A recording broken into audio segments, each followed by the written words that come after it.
하나님 말씀 창세기 4장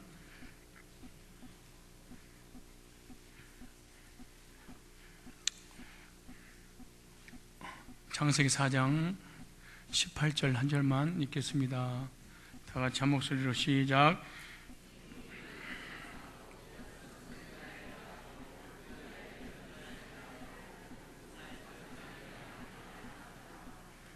오늘 4장 16절부터 18절까지 보면 육적 계보의 조상의 후예들이 나오는데, 가인이 여호와의 앞을 떠나 나가 여호와를 떠났습니다. 에덴 동편 놋 땅으로 거했더니 아내와 동침하니 그가 잉태하여 에녹을 낳은지라. 가인이 성을 쌓고 그 아들의 이름으로 성을 이름하여 에녹이라 했더라. 에녹이 이랏을 낳았고 이랏은 무야엘을 낳았고 무야엘은 무두사엘을 낳았고, 오늘은 육적 족보, 육적 계보의 이 무두사엘의 의미를 좀 함께 나누려고 합니다. 마지막 날에 심판을 받아 쓸어버림을 당할 자의 삶을 살았던 이 무후야엘이 이 무두사엘이라는 아들을 오늘 낳게 되는 것을 보게 되는데, 결국 무후야엘도 자신이 십자가 복음에 대하여 배우지 못하여 알지 못한 것처럼 자신의 아들에게도 복음에 대해서 가르쳐 줄 수가 없었던 것입니다. 이것이 구원받지 못한 사람들의 한계입니다. 목회자가 구원을 받지 못했거나 자기 가족 중에 교회는 다니는데 구원받지 못한 율법주의나 이런 사람들은 그 가족 전체가 구원받는다는 게 참으로 힘들게 되어 있습니다. 가인의 후손들은 한 사람도 구원을 받지 못한 것이 그 조상 대대로 구원의 복음을 알고 있는 사람들이 없었기 때문에 그런 것입니다. 구원을 받기 위해서는 어떻게 되냐? 반드시 복음을 들어야 됩니다. 이 말씀을 듣기 위해서는 누군가가 이 복음을 가르쳐 줘야 됩니다. 율법은 가르쳐 주지 않아도 자동적으로 율법주의가 됩니다.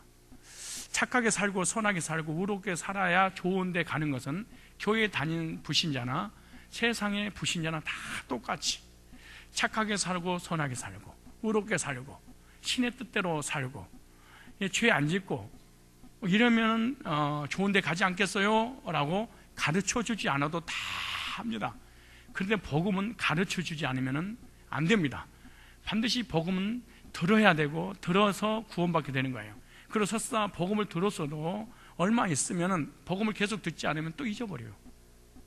이 복음은 그래서 계속해서 들어야 되고 그 복음을 통해서 구원받고 또 구원의 복음으로 교제 나누는 그런 삶을 살아야 됩니다. 자신 스스로 복음을 깨닫고 예수 그리스도를 믿는다는 것은 불가능한 일입니다. 성경 66권 중에 자기 스스로 성경을 읽거나 자기 스스로 복음을 깨달았거나 이런 사람이 없습니다. 여기서도 그렇게 기도를 많이 하고 하나님 뜻대로 그렇게 신실하게 믿었던 사람이라 할지라도 복음을 절대로 스스로 깨달을 수 없었다. 이 사도행전의 역사만 봐도, 아니 성경의 역사만 봐도 자기 스스로 복음을 깨닫고 진리를 믿어서 구원받은 것이 없어요. 다 믿음은 들음에서 나오고 들음은 그리스도의 말씀이기 때문에 복음을 반드시 들어야만이 구원에, 그러므로 나는 찬양하다가 구원받았어요, 기도하다가 구원받았어요, 어떤 은사를 체험해서 구원받았어요, 이건 전부 다 잘못된 것입니다. 하나님의 백성들은 하나님이 택하셨는데 그 택한 백성은 반드시 복음으로 부르신다, 이걸 절대로 잊으시면 안 됩니다. 그래서 데살로니가 후서 2장 14절에도 이를 위하여 우리 복음으로 너희를 부르사 그랬습니다. 뭘로 불렀어요? 예수님의 죽으심과 부활의 이 놀라운 복음을 듣고 죄사함 받고 거듭나서 하나님의 자녀가 되는, 그래서 언제든지 주의 종들을 통하여 복음으로 부르사 우리 주 예수 그리스도의 영광을 얻게 하려 하심이라, 그렇게 말해요. 저와 여러분들도 구원 받았다면 누군가가 저와 여러분들에게 복음을 전해줬고 그 복음이 여러분의 복음이 되어지고 그게 믿어져서 거듭나게 된 줄로 믿습니다. 그러므로 교회에 다니는 사람들이라 할지라도 복음으로 부르지 않고 어떤 율법이나 어떤 행위나 어떤 은사로 부르는 사람도 많아요. 데살로니가 후서 2장에 보면은 기적과 능력과 이적을 체험하게 해서 부르는 사람이 있다. 그렇다면 그렇게 기적과 능력과 이적을 체험하게 하는 이유가 뭐냐? 진리의 사랑을 받지 않아서 그렇다 그래요. 복음을 싫어하고 하나님의 사랑을 싫어하고 하나님의 이름으로 무엇인가 이루려고 하는 사람들, 그 말씀 한번 찾아보실래요? 데살로니가 왜 이렇게 은사주의가 이렇게 판을 치고 사람들이 막 몰려다니는가? 왜 신비주의는 사람이 몰릴까? 그 이유를 이렇게 써놨어요. 데살로니가 후서에 보시면 2장에 보시면 나옵니다.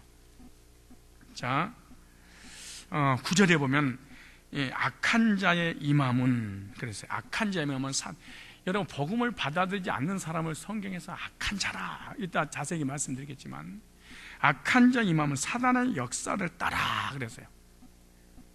그러니까 복음을 듣지 못해서 구원받지 못한 사람을 성경에 착하냐 선하냐 이걸 묻지 않아요. 악한 자라 그렇게 말해요.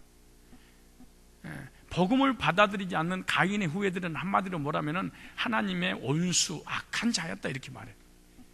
이 땅에 도덕 윤리적으로 잘 살았냐 못 살았냐 이걸 얘기하는 것이 아니에요. 신분 자체를 지금 말하고 있는 거예요. 어느 족보에 기록됐느냐? 생명의 족보냐, 아니면은 육적 족보냐, 죄의 족보에 기록됐느냐, 아니면 주님의 나라 생명책에 기록돼, 이걸 묻는 것이지 우리의 의를 따지는 게 아니에요. 그러면 이렇게 말해요. 악한 자 임하면 사단의 역사를 따라 모든 능력과 표적과 막 거짓 기적들이 나타난다는 거예요. 그러면서 불의의 모든 속임으로 멸망하는 자들에게 임할 거다. 그래 지옥 갈 사람들에게 임한다는 거예요. 예수님의 이름으로 막 기적 능력이 막 나타나는 거예요. 막 금리빨이 되고, 막 입신을 하게 되고, 막 꿈을 꾸고, 막 은사 같은 것을 막 체험하게 되고, 막 넘어뜨리고, 막 이런 것을 한다는 거예요. 그런데 그렇게 왜 했냐? 그것 이유를 얘기해. 이거는 진리의 사랑이 믿어지지 않는 사람에게 임한다 그래요. 그러니까 너무 이렇게 기적 능력 이적 쪽으로 여러분 신앙의 방향을 틀어서는 아주 위험한 거예요. 부러워할 대상이 아니야. 뭐 지옥 가는데 그렇게 부러워해. 그럼 여러분들도 바꾸라고 그래. 내가 지옥 갈 거지 은사 체험하게 해달라고. 그래서 은사를 내가 무시하는 게 아니라 마귀는 하나님의 사랑과 구속이 믿어지지 않는 사람에게 예수님의 이름으로 막 행하게 만드는 거예요. 사랑을 받지 아니 구원함을 얻지 못함이라. 구원받지 못한 사람이 어떤 은사주의나 신비주의나 이단에 빠지는구나. 여러분 옛날에 막 기도할 때 막 방언 달라고 그러고 막 뭐 보여달라고 그러고 음성 들려달라고 금식하고 막 그랬었잖아요. 다행히 안 오는 게 천만 다행이지. 그때는요, 왜 그때 그랬을까요? 복음이 안 들려서 그런 거야. 누군가가 나한테 복음을 전해주는 이가 없었어. 그러니까 하나님이 계신다고 하는데 만나긴 하는데 그 만나는 표가 방언이었어. 그러니까 무슨 복음 교회에서 막 데려놓은 거야, 한국의 뭐 교회를. 누가 복음을 전해줬으면 편해서 구원받았을 텐데 누가 전해주는 이가 없어. 왜냐? 우리 주변이 없으니까 그러는 거지. 그러니까 이상한 현상을 통해서 하나님을 만나려고 한단 말이죠. 구원함을 얻지 못함이라.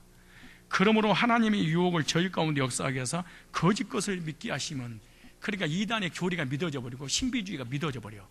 거짓 교리가 막 믿어지는, 율법주의도 막 믿어지고. 왜 믿어지냐? 하나님께서 믿음을 주었대. 어떤 믿음? 거짓말이 믿어지는 믿음. 그러네. 거짓말이 믿어지는 믿음, 거짓 교리가 믿어지는 믿음. 하나님이 주신 것이 아니고 귀신이 주는 막 기적과 능력을, 이게 믿어지는 믿음을 가지고 있는 사람들은요, 예수 믿고 죄 용서 받고 구원의 확신을 가진 사람보다 더 확신이 있어, 하나님에 대해서. 그런데 보세요. 진리를 믿지 않고 복음을 믿지 않아. 복음을 싫어해. 불의를 좋아하는 자로 모든 심판을 받게 하려 하심이라. 심판받아요. 그런데 13절에는 비교를 딱 해놔서 대조해놨는데요. 주의 사랑하시는 형제들아, 우리가 항상 너희를 위하여 마땅히 하나님께 감사할 것은 하나님이 처음부터 너희를 택하사 만세전에 예정했단 말이에요. 예정된 사람은요 어떻게 하냐? 성령의 거룩하게 하심과 진리를 믿음으로 구원을 받게 하렵니다. 그러니까 진리가 믿어져서 성령으로 거듭나게 하려면 어떻게 해야 되냐? 누군가가 복음을 전해줘야지. 14절에 이를 위하여 우리 복음으로 너희를 부르사. 뭘로 불렀어요? 복음으로 누군가가 복음을 데살로니가 교인들에게 사도 바울이 복음을 전해줬어. 그러니까 복음을 전해줘서 전해지는 순간에 택함 받은 백성은 이 복음 믿어진다는 거지. 신기한 일이에요. 그 택자가 아니면 이것이 안 믿어지니까 복음이면 다야? 구원이면 다야? 예수님은 다야?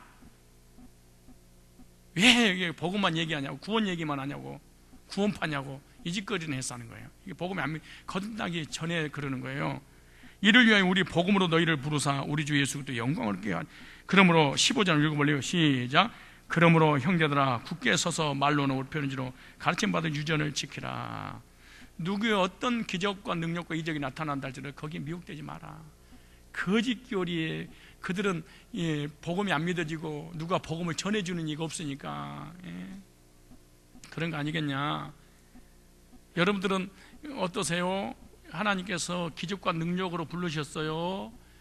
구원받은 하나님의 백성들을 통해서 복음이 전해지게 되고 전해졌던 그 복음이 나를 위한 복음으로 믿어져서 구원의 확신을 가지셨습니까? 어떠세요? 하나님께서 여러분 어떻게 부르셨어요?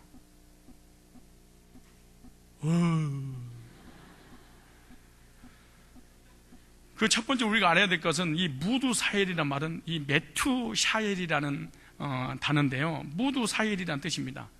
육족족보의 시조가 16절에 누가 나오죠? 가인이 여호와 앞을 떠나. 여기 문제, 하나님을 떠났어. 창조주를 떠났어. 에덴 동쪽 놋 땅에 거주하게 놋 땅, 놋은 이 놋이라는 것이 무슨 의미라고 그랬죠? 도망하다 그랬어요. 도망자는 뜻입니다. 그러니까 놋 땅이라는 것은 도망자가 거주하는 땅이다. 그게 놋 땅입니다. 이 놋 땅에서 도망자가 거주하는, 그래 도망자를 받아주는 땅 그 말이에요. 그곳에서 가인은 이 생명의 유업에서 벗어나서 안심하고 정착하며 살면서 에녹을 낳게 됩니다. 그리고 에녹을 낳고 난 다음에 에녹이라는 성을 짓고 에녹성이라는 이름을 지어놨잖아요. 그래서 에녹도 뭐라고 그랬죠? 시작하다, 가르치다, 봉헌하다 이런 뜻이라고 했잖아요. 그러니까 하나님 앞에 불신을 가르치고 그 다음에 반역하는 것을 가르치고 배반항을 가르치는 이 부정적인 의미에서 가르침을 쓰는 거예요. 여기서는요. 긍정적인 면이 아니에요. 그러니까 우리를 적용하면 원망하는 선생, 불평하는 선생, 비방하는 선생, 교회 막 문제를 일으키는 선생, 이런 선생으로 쓰임 받을 때 이 에녹이라는 그 단어가 쓰임 받은 거예요. 여러분요, 악하고 더럽고 추해도 이 세상에서 한동안 성공합니다. 부정적인 사람도 사람이 몰립니다. 왜? 왠 줄 아세요? 논리적이기 때문인 거예요. 부정적인 사람의 특징은 논리적이야. 논리적이니까 사람이 몰려. 그래서 문제들을 일으키는 거예요. 이게 그래서 부정적인 면에서 에녹은 소문난 사람입니다. 그런데 에녹이 누구를 알아요? 이라슬. 이라실이 무슨 뜻이죠? 도망자. 에녹의 아들 이라시 도망자, 도피자, 과시한다. 그러니까 이 집구석은 계속해서 자기의 지식이나 물질이나 건강이나 명예나 자기 인생을 과시욕에서 살아가. 여러분 교회 안에서도 이렇게 과시욕으로 살아가는 사람은 구원의 점검을 질질해 봐야 돼요. 복음을 자랑하고 예수님을 자랑하고 하나님의 영광을 위하고 그의 나라고 그를 추구하고 그래야 되는데 이 세상의 불신자들이 추구하는 것들 이것만 늘 자랑하며 살아가는 거예요. 육적 욕망 성취만 자랑하고 살아가는 사람들입니다. 그리고 그런 과시욕에 사로잡힌 이 이라시 아들 낳았는데, 근데 이 불신자들도 아들은 다 잘나요. 그냥 전부 다 아들로 나요. 그래서 이제 3대가 이제 무후야엘이란다. 무후야엘. 이 무후야엘이라는 말을 저번 시간에 말씀드렸잖아요. 하나님께서 치셨다. 하나님께서 쓸어버리신다. 하나님께서 도말시켜버린다. 하나님이 지워버렸다. 하나님이 흔적도 없이 하셨다. 그렇게 말했잖아요. 그러니까 이 무야엘은 무늬만 크리스찬이에요. 엘로힘, 하나님을 섬기는 사람이라는 거예요. 그래서 하나님이 하나님의 영광을 위해서 하는 것이 아니라 자기 이익을 위해서 무늬목만 가지고 살아가는 이 무야엘의 그 삶을 그 과거에 흔적도 없이 하나님이 쓸어버렸단 말이에요. 지워버렸다, 저지워버렸다는 거예요. 후손까지. 이 세상에 그런 나라가 있었나? 이 세상에 그런 사람이 있었나? 이 세상에 존재 가치가 없는 존재로 하나님 쓸어버렸다는 거예요. 이게 뭐야, 이게요? 참 신기하잖아요. 예수님은 우리가 예수님을 믿고 구원받을 때 우리 하나님은 우리의 뭐를 쓸어버리는 거예요? 죄를 쓸어버리고 죄를 도마시켜버리고 그리고 죄책에서 지워버리고 생명책에 옮겨주고 정반대잖아요, 우리하고.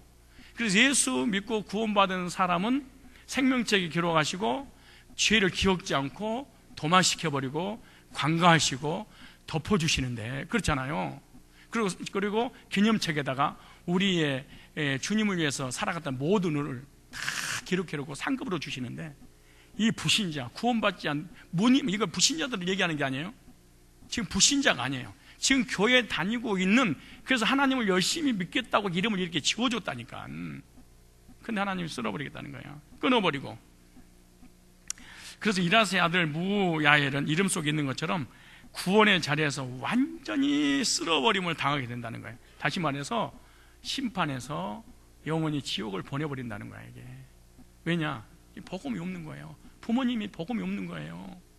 자기 교회가 복음이 없는 거예요.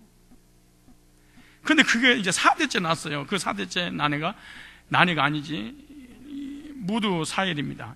무두사엘. 이 무두사엘은요, 참, 메투사엘이라고 했잖아요. 무두사엘이 하나님의 사람 이런 뜻입니다, 원래. 이름이 기가 막히잖아요. 이 단어는 이 마타이라는 단어에서 마타이. 따라서 마타이라 말은 한계. 그 다음에 연장, 확대라는 뜻이 있어요. 연장시키다, 확대시키다, 한계, 이런 단어가 나오는데, 메타이오하고 엘로힘 할 때 엘은 하나님이잖아요. 그래서 이 하나님이라는 뜻의 합성어입니다. 이 무두 사엘도. 근데 무두 사엘도 마찬가지 이름 속에 하나님이라는 뜻이 있어요. 하나님의 사람이라 이래. 자기 아버지도 자기도. 근데 육족족보란 말이에요. 여기 중요한 원리가 뭐냐? 원리가 이 사람도 하나님을 섬기는 것이 아니라 세상을 바라보면서 사는 인생이었습니다. 가인의 후손으로서 십자가 복음을 들어본 적이 없기 때문에 그러는 거예요. 구원의 자리에 들어오기 위해서는 예수 그리스도의 십자가의 구속의 복음을 반드시 드려야 되는데, 이 사람은 이름에도 하나님 뜻이 있지만 무늬만 하나님을 섬기는 자라는 것을 쉽게 알 수 있습니다. 무늬만. 나는 모태 신앙이고 나는 교회 다니는 기독교 집안입니다. 기독교인입니다. 그리고 세상 사람처럼 똑같이 살아가는 거예요. 복음 싫어하고, 말씀 싫어하고, 예배 싫어하고. 신기하죠. 우리 교회도 얼마나 많아. 주일날 와요. 바글바글 몰려와요. 오랜만 안 해도 막 몰려올 거예요. 그리고 일주일 내내 하나님 생각 한 번도 안 하고 돈만 실컷 벌고 자기 인생을, 그리고 가끔 하나님 앞에 적선하시고, 하나님 11조 가져와서 먹어, 나 또 돈 벌러 간다, 빠이빠이, 오늘 나 평안을 주세요. 이 짓 하고 살아가는 거야. 무늬만. 결국 가인의 후손들은 자신들의 힘으로 열심히 살려고 해도 인생 자체를 한계를 만난다, 그 말입니다. 인생 자체가 한계라는 뜻이 있다고 그러잖아요. 불신자는 하나님 없이 최선을 다해서 인생을 멋지게 한번 살아보려고 그러는데 한계에 반드시 부닥친다. 하나님 없는 명예, 하나님 없는 물질, 하나님 없는 건강, 하나님 없는 인생, 하나님 없는 가정, 하나님 없는 사업, 하나님 없이 무늬만, 예수 이름만 부르는 건 자기 유익을 위해서. 근데 한계에 부딪힌다는 거예요. 자신으로 하나님께 나아가려고 해도 이것은 하나님 앞에 아무런 의미가 없다는 거예요. 그래서 자신의 힘으로 인생을, 아까 그런 의미가 있잖아요. 연장하다, 확대시키다, 한계에 부딪히다, 이런 단어가 있다고 그러잖아요. 그래서 자신의 힘으로 인생을 연장하고 확대하면서 사업이 번창하고 육체적인 것들이 잘 되어간다 해도 마지막은요, 심판받는 인생이 된다는 한계에 부딪힐 거라는 거예요. 이게 이름 속에. 이런 사람은 성경에 뭐라고 줄 아세요? 하나님 없이 자기 인생을 펼쳐나가는 사람, 성경에서 이런 사람을 악인이라 그렇게 말해요. 근데 악인의 행위에 대해서 성경이 뭐라고 기록되냐 그러면은 시편 37편 21절에 보면요, 한번 다 찾아보세요. 부지런히 찾기 싫으면 여기 띄워준 거 보시고요. 시편 오늘 성경 109절만 찾으려고 그러는데 시편 37편 21절에 보면요, 악인은 꾸고 갚지 아니하나. 악인은 꾸고 뭐해? 안 갚아버려. 의인은 은혜를 베풀고 주는도다. 여러분, 구원받은 사람이 하나님 관계도 좋아야 되지만 사람 관계도 좋아야 됩니다. 그렇게 믿으세요? 그럼 여러분 또 나한테 목사님한테 신세졌는데 나 이거 또 찔리네 이러지 말고. 난 그런 거 몰라. 나는 한번 가면은 오는 걸 모르는 사람이에요. 그러니까 그런 거 다 잊어버리고 나하고는 하지 말고 딴 사람하고 거래 가만 생각하세요. 누구하고 거래? 혹시 다른 사람들하고 거래가 있으면은 꽂으면 사정없이 갚으세요.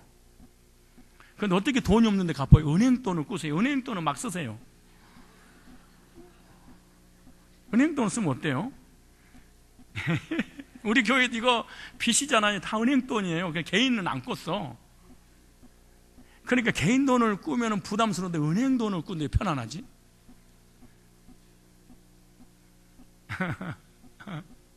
돈 무서운 줄 알아야지. 여러분, 카드하고 외상하고 달라요. 외상은 이자가 없어. 그래서 실컷 먹고 땡 그랬어. 그때 그래도 10년 가도 그대로야. 근데 외상 같은 것을 카드로 만들었어. 그러니까 외상이 카드로 변형돼서 나온 거야. 근데 사람들이 카드를 쓰고 난 다음에 외상인 줄 착각을 해.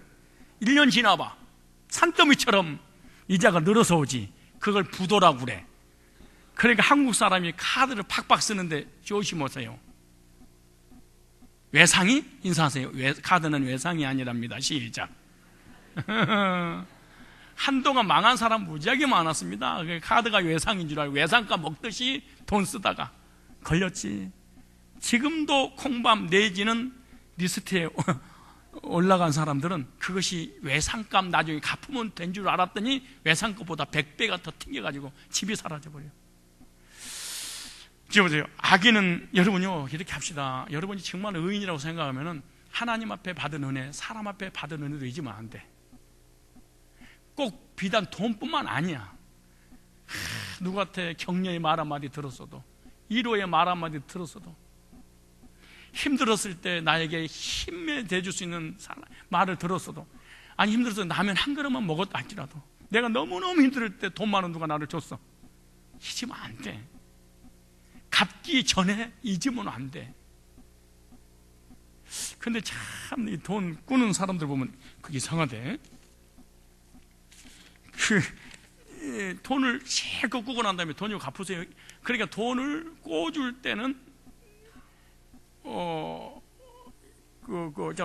이렇게 꿔주는데 받을 때는 무릎 꿇고 빌어서 받아야 돼. 근데 이제 돈을 받을 때 어떻게 줄 아세요? 아유, 이딴 돈 가지고, 있어. 아유, 진짜 이거 저주받아 그러지 말어. 돈을 꿀 때는 두 손을 꽂으면 바치는 게 뭐라고 그래? 갚을 때는 무릎을 꿇고 갚아야 돼, 사실은. 진짜 감사하는 마음으로. 그잖아요. 무조건 딴 사람한테 신세져서 무조건 은혜 잊지 마셔야 돼. 악인은 은혜를 잊어버려. 인사하세요. 악인은 은혜를 잊어버려. 시작. 뭘 잊어버려요? 은혜를 금방 잊어버려. 그 다음에 시편 37편 32절에 보면, 자 보세요. 악인이 의인을 엿보아 살해의 기회를 찾으나. 악인은 다 누굴 괴롭힐까, 누굴 고통 줄까, 남을 힘들게 만들까, 다 이 생각만 하루 종일. 아유, 그렇게 생각을 하고 살아. 여러분, 그럼 빼빼 사람이 말로 죽어, 암 걸려. 왜 여러분 막 병 걸리고 몸이 살이 쭉쭉 빠고 힘든 줄 아세요? 미워하는 사람이 있어서 그래. 목사님, 나는 왜 살이 쪄요? 신간이 편해서 그래. 이런들 어따리 저런들 어따리 그러려니 하니까 그냥 기분 좋으니까 막 먹어도 되니까 앞에 튀어나오고 옆에 튀어나오고 막 몸이 막 이렇게 지구 좁은지 모르고 퍼져나가는데, 근데 실제로요, 진짜야. 이거는 내가 다 그런 건 아닌데 다 그래요. 사실은 빼빼한 사람이 날카로워. 성질이 진짜요, 날카로워. 갑자기 살찌는 척 하느라고 막 배를 튀어나오게 만들고 막 그러는데. 근데 우리 교인들은 날씬한 사람이 없어. 나만 제일로 날씬하네. 정말이야. 정말 문제가 있어. 너무 마른 거, 너무 남이 잘 되는 거 싫어하고, 한번 미워하면 그냥 원수로 갚을 때까지 씩씩거리고, 막 저녁에 막 입을 둘러쓰고 그놈 죽이겠다고 막. 악인은 의인을 엿보아 사해야 할 기회를 찾으나. 37편 시편 37편 15절에 보면요, 내가 악인의 큰 세력을 본즉 그 본토에선 푸른 나무의 무성어 같으나, 막 악인이 막 잘 되는 것 같은 생각이 드는 거예요. 그런데 시편 73편 찾아보실래요? 시편 73편 12절에 볼지어다 이들은 악인이라. 이거 보세요. 이거 진짜 이거 신경질날 문제가 이게 나오는데, 다 찾아봐. 다 읽어봐. 읽으면서 막 스트레스 좀 받으세요. 시편 73편 12절에 시작. 볼지어다 이들은 악인이라 항상 평안하고 재물은 더하도다. 아우 신경질 날라고 막 그래. 아니 우리는 예배드리고 기도하고 헌신하고 충성하고 하나님의 뜻대로 살려고 수요일날도 비 오는데, 비 맞고 왔는데 생쥐같이 와가지고, 근데 평안도 없는 것 같고 재물도 점점 더 없어지고 월급은 깎이고. 근데 악인은 뭐해? 이렇게 보니까 너무 평안한 데다가, 아니 뭐 하기만 하면 재물에만 불려. 근데 예수 믿는 사람 하기만 하면 부도가 나. 이거 한번 생각해 보셔야 됩니다. 이거 진짜. 그러니까 여러분 약 올르고 성질 나요 안 나요? 그러면 나도 모르게 하나님을 떠날 생각을 해. 수요예배 금요일 날 안 돼, 토요일 안 드린다. 불신자는 저렇게 안 돼도 저기 잘 되는데 말이야. 하나님 안 믿어도 말이야. 근데 우리는 예배는 다 드리잖아. 또 혹시 예배가 또 없나 보다 찾아가, 또 다른 예배가 없나 해가지고. 그래서 이제 평일날에 기도원에 가서 기도하잖아요. 근데 점점 더 안 되고. 그때 보세요. 잠언서 24장 1절 보세요. 그때 어떻게 해야 되는가? 자, 우리 남자 집사님들 이걸 잘 들으셔야 돼. 이거 보세요. 여기 속는 거예요. 잠언서 24장 1절에 너는 악인의 형통을 부러워하지 말며. 금방 부러워했더니 뭐 하지 말래? 부러워하지 말며 그 함께 있기를 원하지 말자라. 딱가리 하지 마라 그 말이야. 콩고물 떨어질 거 없나 졸졸 쫓아다니면서 불신자들이 졸졸 쫓아다니고 예배도 빠져가면서 딱가리 생활하는 거야. 왜? 뭐 좀 얻어먹으려고. 옆 사람 보고 인사 한번 하니 어떻게 알았지? 왜 예배 성공하지 못하는데요? 뭐 하나 떨어지겠는가 해서. 뭐 하지 마라? 부러워하지 마라. 그 다음 함께 있지도 마라. 잠언서 24장 한번 찾아보세요. 잠언서 24장 19절에 너는 행악자의 득이함을 인하여 푸는 품지 말며 악인의 형통을 부러워하지 말라. 악인 잘 되는 거. 왜냐? 악인은 반드시 한계에 부딪혀요. 악인은 반드시 물질은 그대로 있어도 나중에 자살해버려. 그러므로 여러분 불신자들이랑 이런 사람이 동업 같이 하지 말고요. 조심하셔야 돼. 이 사람은 어느 한순간에 죽어버릴지 몰라. 뭐가 안 되면. 시편 1편 4절 이렇게 말해. 악인은 그렇지 않으며 오직 바람에 나는 겨와 같도다. 그래. 언제 날아갈지 몰라. 왜? 하나님의 심판이 기다리고 있으니까. 시편 1편 5절에도 그러므로 악인이 심판을 견디지 못하며 죄인이 의인의 회중에 들지 못하리로다. 대저 의인의 길은 여호와께 인정하신 악인의 길은 망하리로다.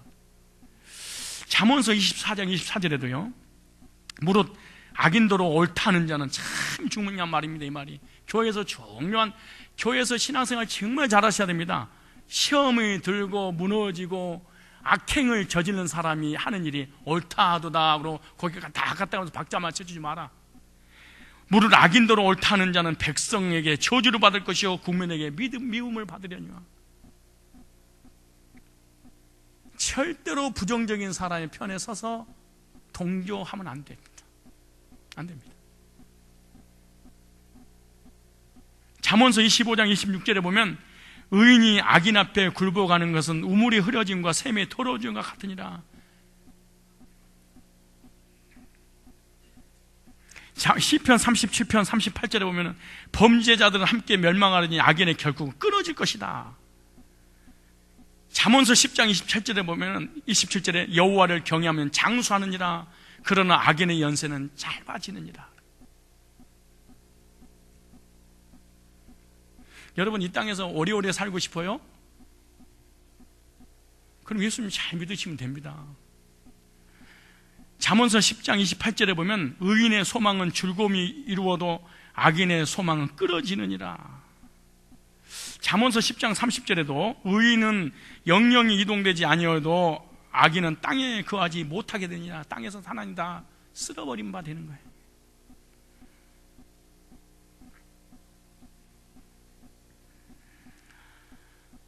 근데 잠언서 11장 31절을 다 찾아보세요. 이거 중요하니까. 잠언서 11장 31절 시작. 보라, 의인이라도 이 세상에서 보응을 받겠거든 하밀며 악인과 죄인이려. 하나님을 믿는 의인도 잘못하면 하나님이 매를 되는데, 하나님을 떠나서 우상 숭배하고 타락하고 하나님의 원수의 하나님 곁을 떠난 이 사람이야 어지간하겠냐. 잠언서 24장 20절에 보면요, 대저 행악자는 장래가 없겠고 악인의 등불은 꺼지리로다. 잠언서 15장 8절에 보면 악인의 제사는 여호와께서 미워하셔도 정직자의 기도는 그가 기뻐하시느니라. 그러는데 여기 보니까 의인이 있고 악역이 있잖아요. 근데 하나님께서 이 악역을 주인공들 때문에 주변에 두신다 그런 거예요. 주인공들 때문에. 왜 주변이 악해요? 주인공을 주인공 되게 하려고 그러는 거야. 악역이요, 악역을 더 잘하면 잘할수록 주인공이 빛이 나는 거예요. 근데 주인공은 있는데 악역이 악역 역할 못해. 꼭 착한 척 해버려. 그런 주인공이 빛이 안 나. 그래서 하나님께서 주인공 때문에 주변에 악역을 둔대. 우리 청년들 혹시 주변에 나를 괴롭히는 악역들 있어요? 그럼 주인공이라고 생각하세요. 악역이 주인공이 아니고 나를 괴롭히는 그 사람은 악역이야. 여러분, 주인공이에요, 악역이에요? 여러분, 사람들을 괴롭히는 사람이에요, 아니면 딴 사람에게 도움을 주는 사람이에요? 자, 그럼 악역은 뭐냐? 성경 보세요. 찾아보실까요? 잠언서 16장 4절에. 자, 여러분, 세상에 이런 나라들도 전부 다 하나님께서 악역으로 세워놨어요. 공산주의라든가 다 이런 것도 악역이에요. 교회 안에서도요, 남을 괴롭히는 악역들이 있어. 그때 느끼는 거예요. 아, 나는 주인공이구나, 내가. 이렇게 생각해야지.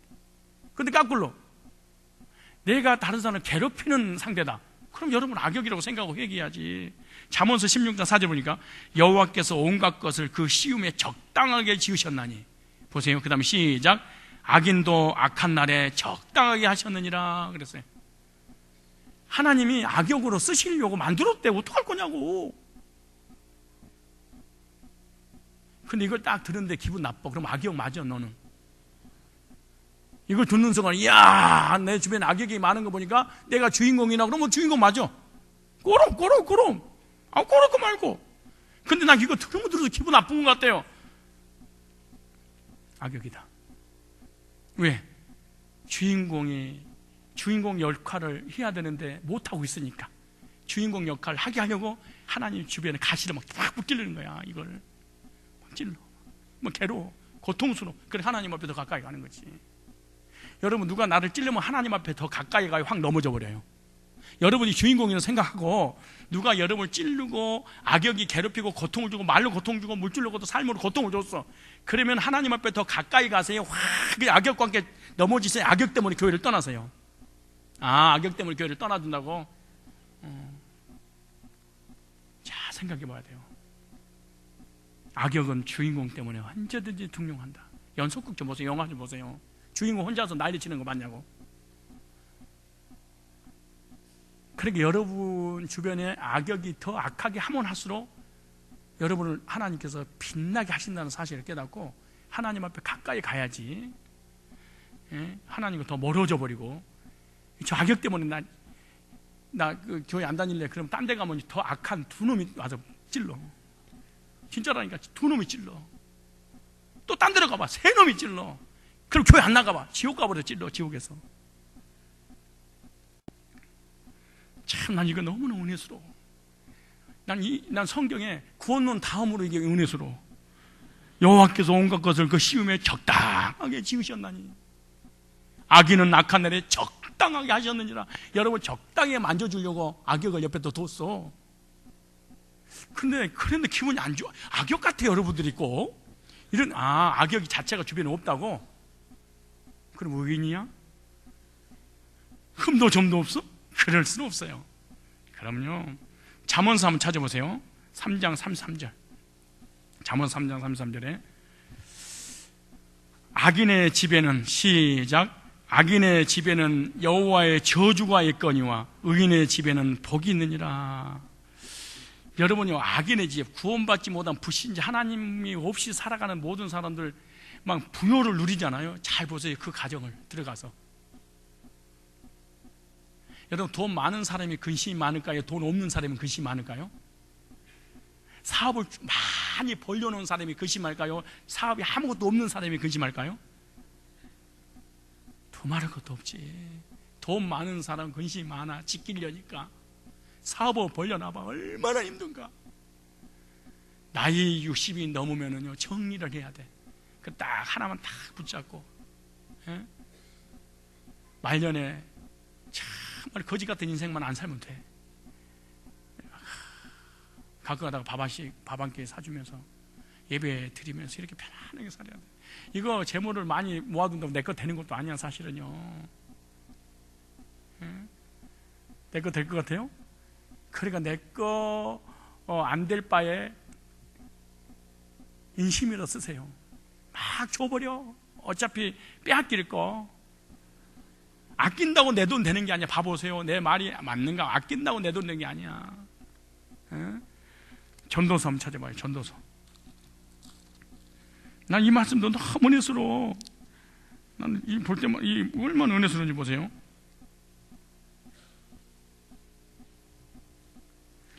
자, 찾았죠? 6장 1절. 자, 1절 시작. 내가 해 아래에서 한 가지 폐단 있는 것을 보았나니 이는 사람에게 중요한 것이라. 어떤 사람은 그 심령에 모든 소원에 부족함이 없어 재물과 부요와 존귀를 하나님께 받았으나 능히 누리게 하심을 얻지 못하므로 다른 사람이 누리나니 이것이 헛되어 악한 병이로다. 그러니까 암덩어리보다 더 큰 병이야 이게. 실컷 벌어놓고 저는 한 푼도 못 쓰고 딴 사람 써버려.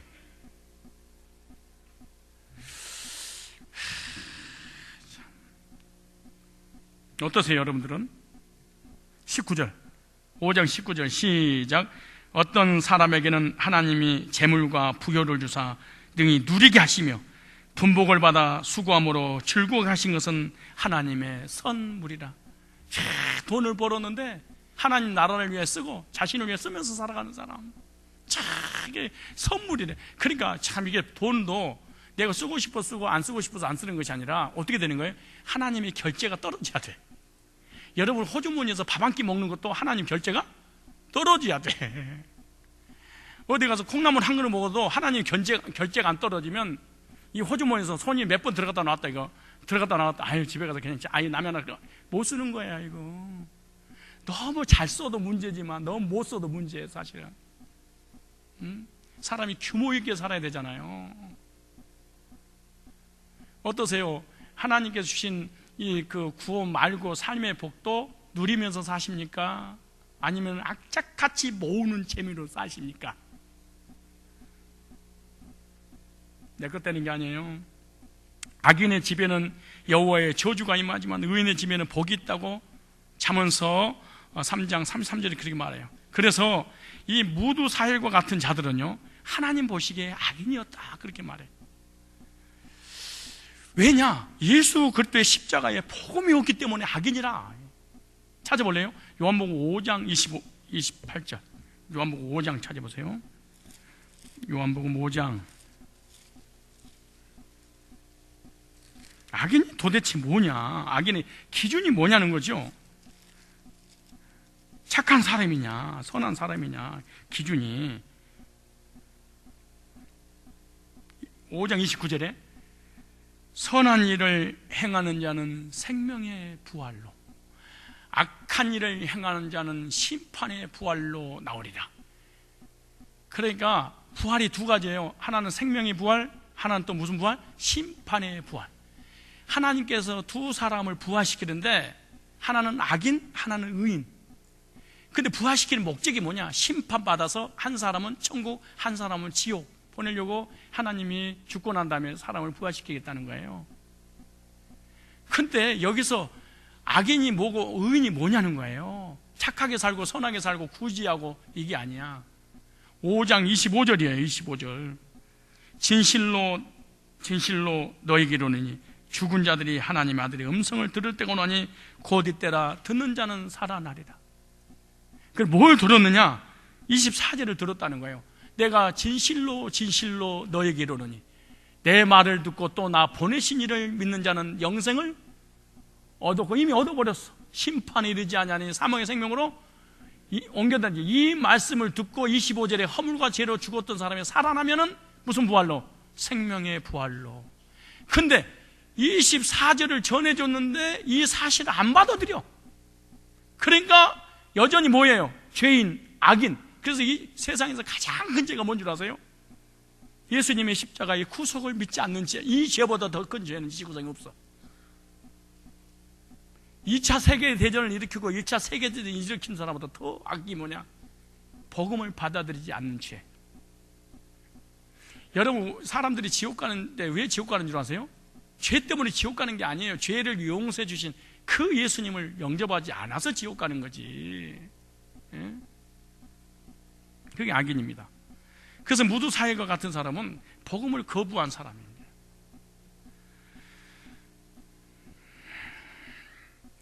그래서 하나님의 저주가 임해서 자신이 하는 일이 승승장구하면서 잘 되는 것 같지만 마지막에는 멸망이라는 것을 보여주기 위해서 육적 족보인 이 무두사회를 여기다 놓는 거예요.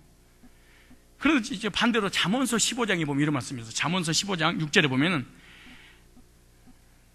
의인의 집에는 많은 보물이 있어도 악인의 소득은 고통이 되느니라, 이렇게 했어요. 의인의 집에는 많은 보물이 있어도 악인의 열심히 쌓은 소득은 자신의 고통이 돼서 그 재물로 인해서 자기에게 고통으로 돌아오게 될 거다, 그 말이야. 의인의 적은 소유는, 많은 소유든 그것이 나에게 행복을 가져다 주는데, 악인의 소유는, 그 벌어들이는 소유가 자기의 저주와 고통을 가져다주고 가정이 깨어지고 가족관계가 깨져버리게 될 것이다. 그러니까 악인의 많은 소유가 가지면 가질수록 자기에게 뭐가 될 것이다? 고통이 될 것이다. 고통이 돼서 그 재물이 고통으로 내게 돌아올 거다, 그렇게 말해.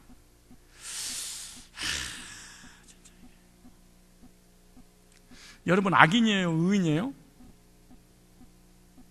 근데 여러분 얼굴 보니까 악인을 너무너무 부러워해. 돈 많은 악인. 하나님이 없으면 어때? 많이 배우고 똑똑하고 잘났으면 됐지.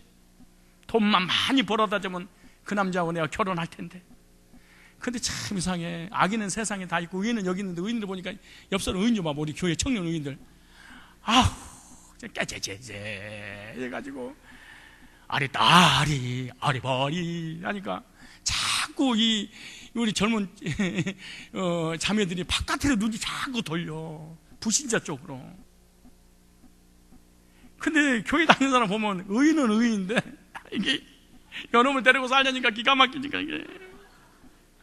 그래서 자꾸 눈이 바깥으로 나가서 불신자를 꼬드기려고 그러다가 나중에 악인하고 결혼해서 결코 고통과 저주로 그 재물 때문에 고통받고 이혼하고. 정말이야. 그래도 얼굴 보니까 그래도 좀 부러워요. 그런 눈빛이야. 실컷 돈을 세다 죽었으면 좋겠다, 그래요? 아니, 쓰다 죽어야지. 그리고 돈이 써봐야 쓸모없는 것은 안 살 거 아니에요, 사람들이. 진짜 여러분, 진짜 똑똑하고 잘나고 멋있고 이런 사람들 어디가 있어요? 바깥에 있잖아요. 근데 고린도서 1장에 보면 하나님께서 참 미련한 자들을 불렀다고 그래. 무식한 자들, 무식하고 미련하고 없는 것들. 그럼 교회는 누구만 많이 오는 거예요? 없는 것들, 무식한 것들.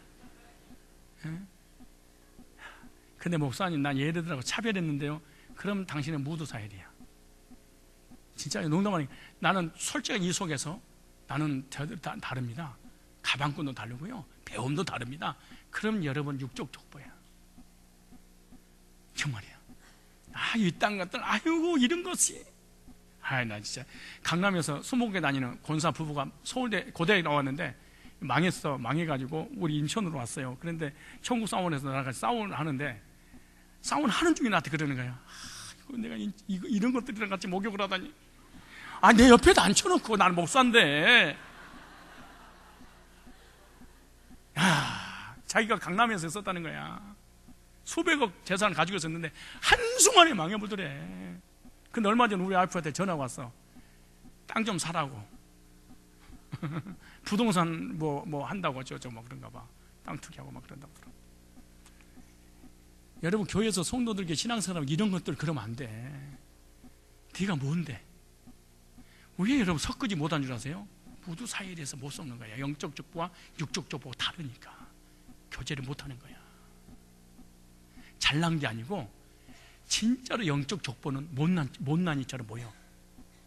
근데 육적 족보는 너무 명예, 물질 정말 화려해.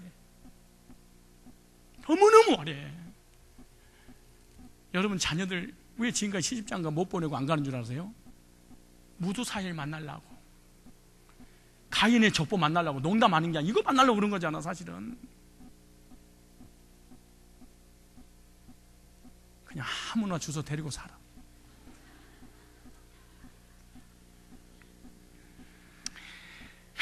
의인의 집에는 보물이 있어도 악인의 열심히 쌓는 소득은 자신의 고통이 되어 돌아오느니라. 주변 불신자들 좀 보세요. TV라도 좀 보고 신문이라도 봐봐. 쌍방울표 메리아스. 거기 보세요. 부자지간에 막 고소하고 돈 때문에 막 얼마나 그런 일이 많아. 부부끼리. 뭐 때문에 그런 거예요? 악인의 많은 소득이 자기들에게 고통과 저주와 불행을 가져다 줍니다.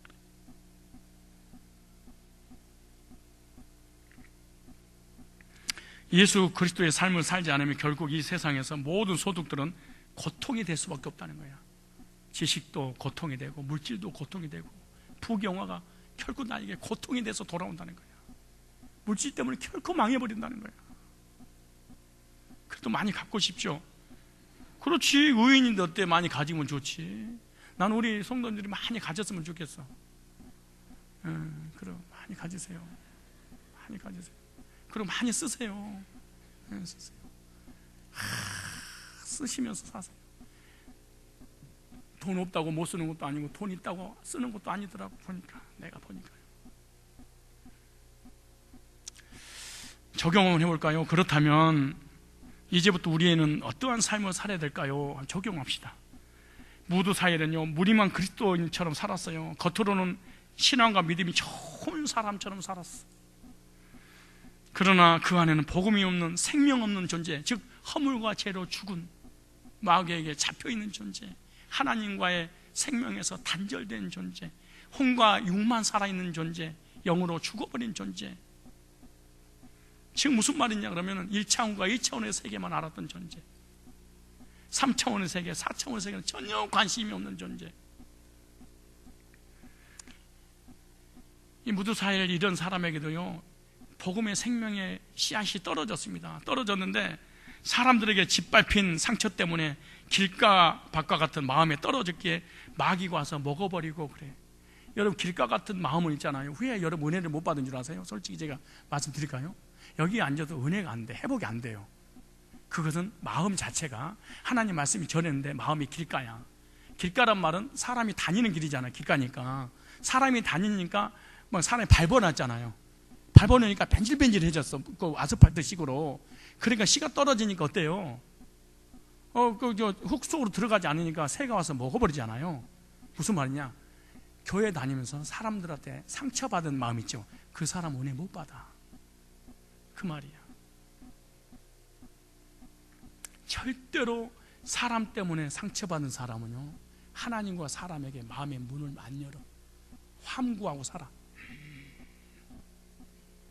교회를 다녀도 그냥 유구무원이야. 메시지를 들어도 절대 아멘 안 해. 왠 줄 아세요? 길가 같은 마음이 딱 돼 있어. 왜냐? 사람이 자꾸 나를 밟았어. 상처를 주고 아프게 만들고 나를 괴롭히고 막 힘들게. 그러니 이 사람이 메시지 들어도 목사님한테도 안 열고 다른 사람한테도 안 열고 말씀이 들려줘도 안 열려.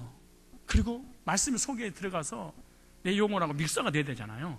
근데 떠 있어. 이게 내 마음에 움직여 돌아다니는 거야. 심어지질 않아. 그러니까 사단이 와서 딱 먹어버려.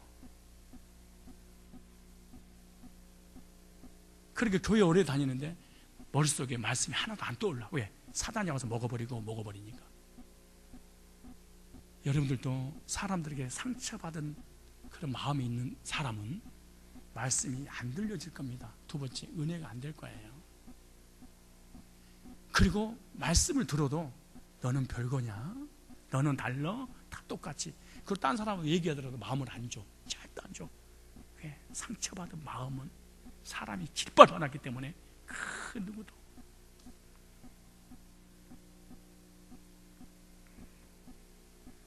여러분, 은혜가 되십니까? 은혜가 안 되고 사람이 안 믿어지고 의심스럽습니까? 상처받아서 그래. 상처란 말은 쪼개진 마음이다 그래. 쪼개진 마음은 성경에 상한 마음을 고치시고 그러잖아요. 상한 마음이라는 종이 2장이 이렇게 붙었는데 풀로 붙여놨어. 근데 띄어놨어. 갈기가 찢어져 버리잖아요. 그렇게 됐대.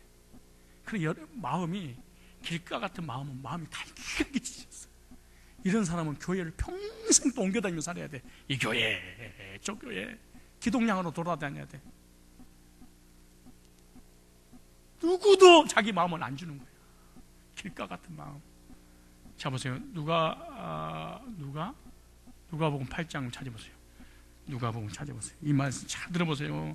얼마나 무서운가. 사람에게 상처받은 마음을.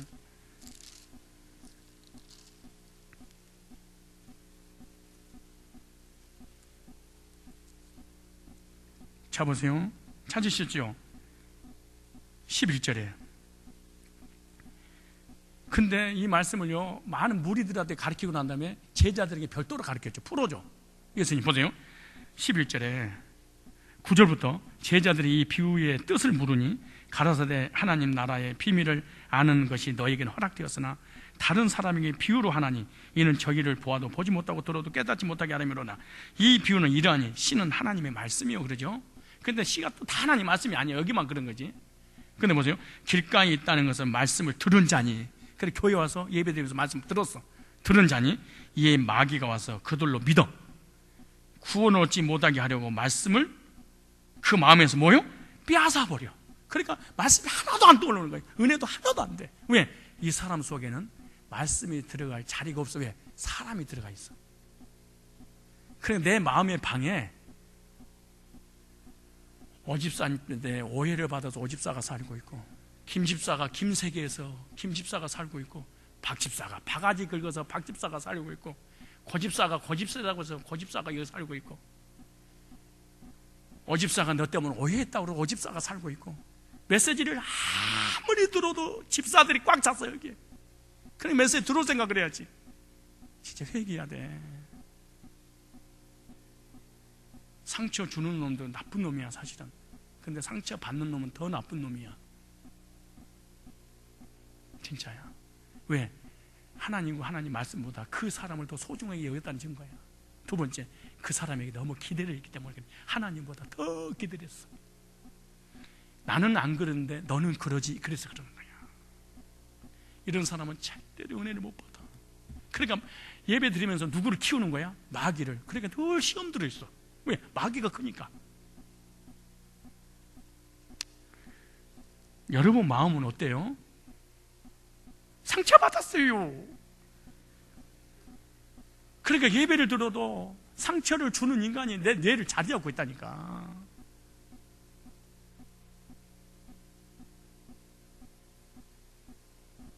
상처를 왜 받죠? 약하니까. 사람이 크면 안 받아. 그릇이 너무 옛날에 자냐? 일어나 봐봐. 자 봐봐. 옛날에 우리가 그 어렸을 때 소주 먹었잖아. 우리 어른들 어렸을 때 그 소주 잔이 요만해. 사기로 돼가지고 하얘가지고 그러면은 어른들이 술 한잔 먹고 놔두잖아요. 그러면 그걸 갖다 정제기라고 그래. 확 정제가 돌아라. 정제가 돌아. 이게 너무 가벼운 게 잘 돌리니까 장난감으로 살았다니까 우리가. 그러니까 사람이 두 종류의 사람이 있어. 하나는 다라 같은 사람. 다라가 뭔 줄 알아요? 아기 거기서 목욕하는 다라 큰 거 있잖아. 다라. 물을 많이 넣었잖아. 다라는. 정제기는 요만한 것이 뭐가 들어가겠어 정제기에. 근데 교인들 중에 정제기 같은 교인이 있고, 이 정제기 같은 교인 만나면요 불안해. 서로 얘기를 하려면 언제 삐질지 모르니까 막 두려워. 막 언제 눈이 돌지 몰라. 무슨 말 한마디만 상처를 받아보니까. 왜? 이게 작으니까.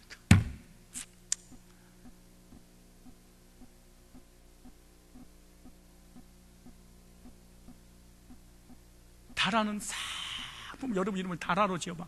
아들을 따면 다라라 지어. 아니면 정제기로 짓든가.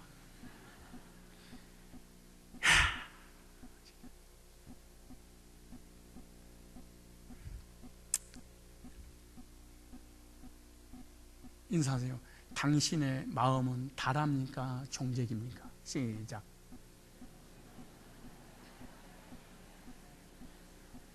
정제기 같은 마음을 가지고 있는 사람 있잖아요. 그러면 사람들하고 교제 나눌 때 교제권이 좁아. 교제권이 한두 명으로 끝나. 그리고 한두 명 끝나는데 한두 명 중에 상대방도 교제 나누는데 너무 불안해. 그리고 교제해주고 난 다음에 또 상처를 받아 본인이. 막 듣다 보니까 막 너무너무 힘드니까. 이거는 믿음을 떠나서 세상살이 힘들어. 그러려니 하고 좀 살아야지. 그냥. 뭘 그렇게 키는 됐어. 그렇고 마음은 정제기만 해가지고 작은 고추가 맵다고 키가 땅땅해도 말이야. 이런 놈 있잖아요. 말 한마디만 삐져버리고. 13절 보세요. 13절에 바위 위에 있다는 것은 말씀을 들을 때 기쁨으로 받으나. 할렐루야 아멘. 막 개그 품으면서 했다가 세상 때문에 무슨 핍박이 왔어, 고난이 왔어, 바로 말씀을 떠난 자야. 이거는 감정적으로 믿는 사람들. 눈물도 흘리고 무릎 꿇고 두 손 들고 기도하는데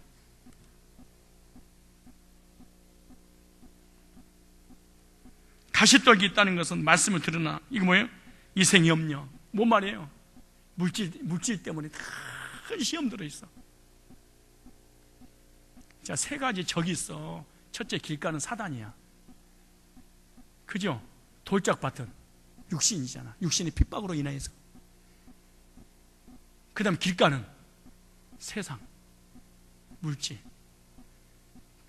사단, 육신, 세상. 이 세 가지를 가지고 하나님 말씀을 믿어서 구원받지 못하게 막아버린다는 거예요.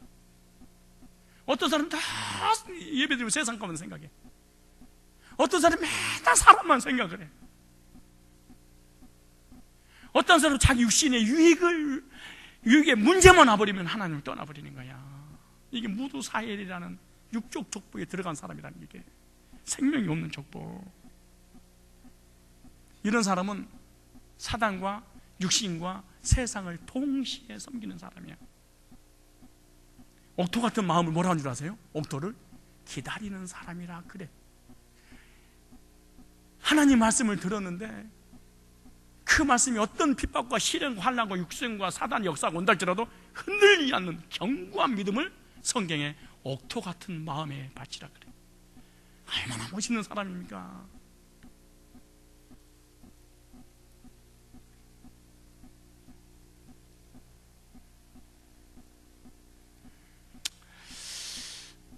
옥토 같은 마음은요, 하나님 말씀이 복음이 너무 좋은 것을 깨닫고 그것을 믿었어. 근데 세상이 유혹을 하고 육신이 유혹을 하고 사단이 유혹을 했어. 그래도 흔들리지 않아. 끝까지 농부가 씨를 뿌려놓고 열매를 거둘 때까지 비거나 바람이 불어도 인내했던 것처럼 말씀에 인내하는 사람을 옥토 같은 마음인데 100배, 60배, 30배 열매를 맺느니라. 그래, 기다릴 줄 아는 사람. 이제부터는 내 힘으로 하는 인생은요, 무두살과 같은 한계가 반드시 온다는 사실을 아시기 바랍니다. 자신의 사업과 구원을 자신 힘으로 된다고 할 수 있다고 하는 사람들은 무두사일의 삶을 살고 있다는 것을 절대로 잊어서는 안 돼요. 그러니까 하나님 없이 내 인간이 힘으로 살아갈 수 있다. 그 무두사일의 후회입니다. 우리 주님께서는 저와 여러분들의 한계를 초월해서 십자가에서 모든 죄를 다 해결해 놓으시고 저와 여러분을 부르신 줄 믿습니다. 그러면 저와 여러분 예수님만 따라가면 됩니다. 그럼 우리는 어떠한 신앙생활을 해야 됩니까? 지금 내가 하는 것이 나의 힘으로 잘 되어가고 있는가 잘 보세요. 그래서 주님을 의지하지 않고 주님을 잊어버리고 살아가고 있지는 않는가. 주님의 도움이 없어도 현재 승승장구하니까 교만해지고 거만한 마음이 들어오고 있지는 않는가. 물질 때문에, 지식 때문에, 나의 일이 잘 풀리는 것 때문에 하나님을 잊어지고 예배가 잊어지고 하나님과 멀어졌다. 무두사일의 길을 걸어가고 있다는 겁니다. 만약에 무두사일의 길을 걷지 않고 하나님 백성이 이런 일이 겪어질 때는 반드시 기억해야 돼. 아, 조심할 때구나. 일이 잘 풀릴 때, 사업이 잘 될 때, 승승장구할 때, 물질의 문제, 직장의 문제, 사람 관계의 문제 잘 풀려나갈 때 조심하십시오. 왜냐? 서 있다고 생각할 때 넘어질까 조심하라 그러는 거야. 교인들도요, 말씀 많이 알고 구원 상담하고 예배 드리고 성경 공부 가르치고 이런 사람 한순간에 넘어지는 거 난 너무너무 많이 봤어. 여러분 정말 시험 들고 문제 일으키는 사람 다 보세요. 말씀 모르는 사람인가? 다 아는 사람들이에요.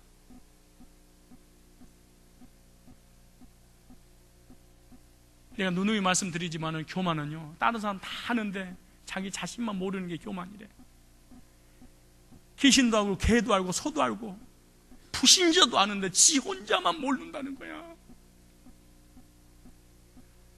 고린도전서 10장 12절에 보니 그런 일 선줄로 생각하던 자는 넘어질까 조심하라 그래요. 뭔가 믿음이 선줄 알고 말씀이 선줄 알고 나의 삶이 뭔가 잘 되는 줄 알고 이 정도면 됐지 하고 하나님의 도움 구하지 않을 때 조심해라. 이건 진리입니다. 구원론도 마찬가지예요. 구원 상담하고 구원 받고 난 이후에 구원 간증하잖아요. 구원 간증하고 난 다음에 조심해라. 조심해라. 마귀가 반드시 신망 올 거다. 그래서 꼭 구원받고 간증하고 쓰러져 버려요. 절대로 마귀가 가만 안 놔두거든요. 사실은 교만을 가져다 주고. 그래서 구원받으면 반드시 거의 쓰러지는 경험을 해. 왠 줄 아세요? 구원받고 성령 충만하니까 쟤네들 다 가짜고 지만 같아가지고 지만 하나님의 아들이고 딸이고 딴 사람 저것들이 믿음도 아닌 것 같고 말이야. 막 비방하고 막 그래. 근데 사람들이 들으면서 그래. 너도 나처럼 감을 겪는구나. 이것도 반드시 자빠질. 그래서 구원받고 나서 얼마 못 가 시험 들고 쓰러지고 난리치는 거야 이게. 예, 선줄로 알거든. 조심해라.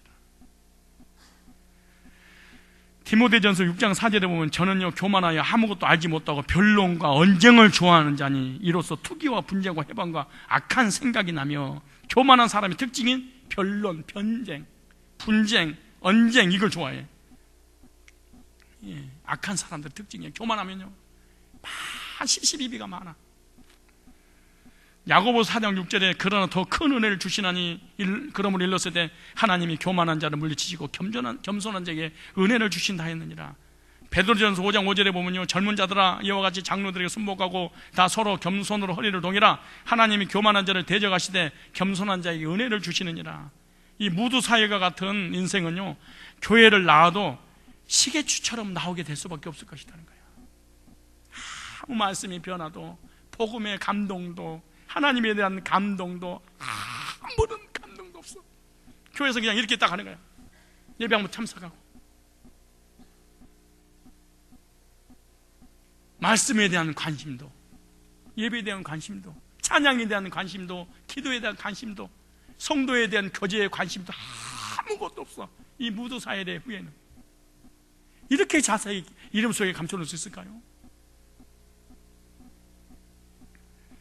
아무런 의미도 없이 나오는 신앙생활을 하게 되고 영적으로 무관계져 있기 때문에 하나님의 사인도, 하나님의 말씀도 아무리 들려줘도 이 사람은 들리지 않고 깨닫지를 못해. 그래서 결국에는 자기의 한계에 부딪히는, 사업의 한계, 물질의 한계, 인생의 한계를 부딪혀서 고통의 나락에 반드시 빠지게 돼 있어요. 결국 육적 족보인 가인의 후손들은요, 하나님 없이 무늬만 교인이지 하나님 의지 않고 자신의 힘으로 최선을 다해 살아보려고 하지만 인생 자체에 무도사일의 이름 의미처럼 한계에 부딪힐 것이다. 그리고 그 한계에 부딪히고 난 다음에 반드시 고통의 날을 보내게 될 거라는 거예요. 하나님을 떠나 범죄한 인간이 하나님 앞에 율법을 지키는 자신으로 하나님께 인정받기 위해 나아가려고 하는 자들인데, 이것은 하나님 앞에 아무런 의미가 없다. 하나님 없이 사는 인본주의, 하나님을 믿는데 율법을 지켜서 자기 의를 통해서 구원받으려고 하는 이 무도사일의 이런 신앙인과 이런 종교인들, 그래서 자신의 힘으로 구원받으려는 인생, 그래서 자신의 인생을 연장해서 확대하면서 사업이 번창하고 육체적인 것들이 잘 되어 간다고 해도 마지막은 심판받는 인생이 된다는 것을 무도사일을 통해서 하나님께서 우리에게 가르쳐 주시는 원리입니다. 그렇다면 이제부터 우리는 영적으로 깨어나야 될 시점에 와 있는 줄로 믿으시기 바랍니다. 예수 그리스도의 보혈을 통하여 완전하게 영적으로 깨어 주님을 맞이할 기회를 준비해야 돼요. 기름을 준비하고 늘 주님의 말씀 듣고 주님 음성 듣고 주님 말씀에 순종하고 주님 말씀에 인도를 받고 살아가야 됩니다. 기름 없는 신부는 절대로 신랑을 맞이할 수 없는 것입니다. 무도사일은요, 무늬만 크리스천이지 마음과 생각과 자기의 삶은 전혀 아니었습니다.